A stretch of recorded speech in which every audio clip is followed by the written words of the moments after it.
You signed your football player. Now, if you actually are going to attempt to win at football, what you do is in the next 5 to 6 days, we hear that Micah Parsons' contract is done. Osa, 4 for 80? 4 for 80. 4 for 80, $58 million guaranteed with a $20 million signing bonus. Great money for Osa under the quote-unquote market, under the franchise tag market. Cowboys got their man at their price. I like it. That's a good deal. I like. Whoa, what? No, we told me the guaranteed money. Okay, what was it? 53. 58. 58? Yeah. 58. Damn, he almost got 3 whole years out of the 4 guaranteed. Yeah, That's pretty good. I think it's a good deal for all. I mean, I think that realistically, Osa gets his security that he wants. He gets a massive pay raise, and then the Cowboys get their 3 technique from Matt Eberflus in the immediate future, and they actually have flexibility going into free agency now because you can spread things out over the cap. We'll see the exact structure of it. Cowboys did a good thing. Oh yeah, his first year will count $6 million. Exactly. Right. Something like that. His Cowboys first year did a will good count thing. like 6. Yeah, I like that. And I mean, I think they were backed into a corner. Like part of Osa's market for this team is one, when a guy's approaching actual free agency, obviously your number gets inflated because there's teams who have money to burn that suck and they can do whatever. But in the case of the Cowboys, just if he's not here, the desperate situation you're in at defensive tackle becomes absurd. So you needed him. You needed him or multiple other people to take his spot to be ready to go drafting. 4 for 20 is fine. It's fine. That's the way I felt when they signed Trayvon Diggs to his not market-setting deal back in the day, and that turned out wrong. But this one, I say, yeah, that's fine. That's fine. Now, what are the expectations? Now that he's been paid, I didn't get the joke. What are you laughing about? I didn't get the What are you joke. laughing about? What we Are you laughing about? at your phone or what Jesse? No, I'm laughing at the expectations because now we expect him to get 10 sacks. I'm asking you a question. You pay a man. My expectation is that he's the the exact player he's been the last 2 years. 65 pressures, 8 sacks. Well, because it's the same thing we do with the quarterbacks. I mean, okay, you're making $60 million and you need to be Superman. No, right? I don't expect Dak to be better than Pat Mahomes, and I don't expect people Osa people tie to the be money to Jalen your Carter. play. That's what they do. No, it's just this is the cost of doing business. He's no longer a rookie. He had a chance to get paid, and he got paid. My expectation is that he is a good starting 3 technique defensive You expect tackle. more than 4 sacks, don't you? I do. Yeah, he expects more than 4 sacks. I do. And most average That's people, fair. most people are going to say, "Well, you're $20 million player a year. I need you to be a difference maker. I just don't need you to be a guy." I would go to a guy who's been a pretty highly paid defensive lineman for the Cowboys for the last half decade. Marcus Lawrence. People didn't like his sack numbers. Tank Lawrence is worth every penny. No doubt. He's worth every penny. He's a monster. Yeah, but he does Everybody doesn't get everything all- else he does. Now, Osa is supposed to be a pressure guy, but I don't think sacks aren't always that number. Like, Osa does the job. Like he needs to be up there in pressures. Yes, and he right, was. like- the last 2 years, he's been way up there in Oh, pressures. that's what I'm saying. Like He just that hadn't needs to had the continue. sacks. Yeah, yeah. In fact, that needs to actually increase. Like you need to take the next step. If there's a next step for a guy who is still in his prime or entering his prime, I'm looking for another step. You can't just give me the same thing you gave me the last couple of years and make this worth my while.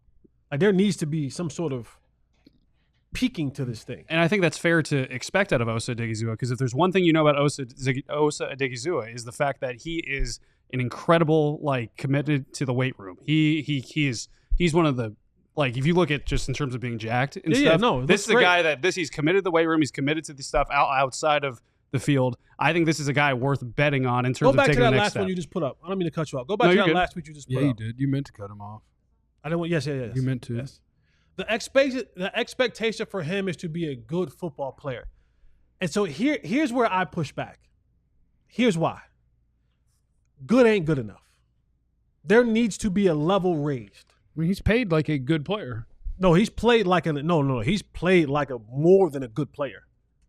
I don't know if that $20 million a year is more than a good player. I'm on it. I think he'll be about Look 10th. what The highest paid defensive tackle is just under $32 million a year. Osa is going to be 1, 2, 3, 4, 5, 6, 7, 8, 9, 10, 11, 12, 13, 14. He will be the 15th highest paid defensive tackle in football, right behind guys that he's better than. Right, and most likely Milton Williams will get more than him this offseason. That's true too. He'll He'll get get more Like, no, than that. there's a lot expected of Osa. But if he is the player, just the player he's been, then I think that's the contract he got. If he becomes one of the best pass rushing defensive tackles in football, that would be great. But I don't expect it. I think you signed the guy you got. I think you signed who he is. Yeah, You usually get paid on what you've done, not what you're gonna do. which is unfortunate. It is unfortunate, but that's usually what happens. If you fall off or you become hurt guy, that would suck. Now me in my 20s, Oh my God. when I got paid, boy, it would have got way worse. It would have got. You was this close. I was that close to the NFL. And if somebody gave me money, they'd be like, damn, now he's 6'3", 272. Line up at receiver. What is happening? But I'm rich. The good news about him, he's been a hard work. His guys got it out the dirt. He wasn't giving anything. I don't think his work ethic is going to drop off. No. You know, and he's going to continue to work hard. You hope in this scheme that you hope he's coming into his prime, going to be a better player. He's developed to where he is now. I don't know if he's a double-digit sack guy. I don't. Okay, so I don't necessarily mean double-digit sacks. What I am looking for is I'm looking for improvement in your skill set. At least when I was playing the game, you went into the offseason and it was always, what can I improve or what tools can I add to my toolbox, right? To come back with the same tools that you left with, to me, isn't progress. You got to add something to the toolbox. You got to come back next year with a little bit more something to your game. If it's something as simple as you've gotten better at getting hands off of you, if it's something as you've gotten better at your get off, if you've gotten better at your press, if you've gotten better at your being able to split double teams, whatever that may be, I was taught and I was raised under the law of you add things to your toolbox as much as possible. I look at, let's just say, for example, I look at what CD did, right? He got his payday. He elevated his game. We saw something from CD this year that we hadn't seen before. And he gained a lot of respect from a lot of people for the way that he played under the conditions of what he played in with the quarterback that he had to play with. And on top of that, when the season was all but gone, he was still out there balling on a separated shoulder. Yeah, that was right. insane. So it's what can you show me? What will you be able to add to your game to take your game to the next level? I'm not saying that he's not a good player. I'm not saying that he's not he's not worth some of the money. I'm saying now my expectation, and again, maybe I'm coming from a land or a law that I grew up under, is that what's next for you?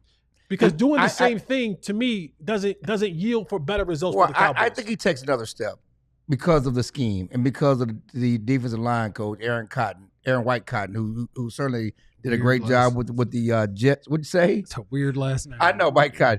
He did a great job with the Jets defensive front. But one thing, talking to Schottenheimer this week, started talking to White Cotton and talking to those and Eberflus, they're going to be attacking. Okay, it won't be like last year.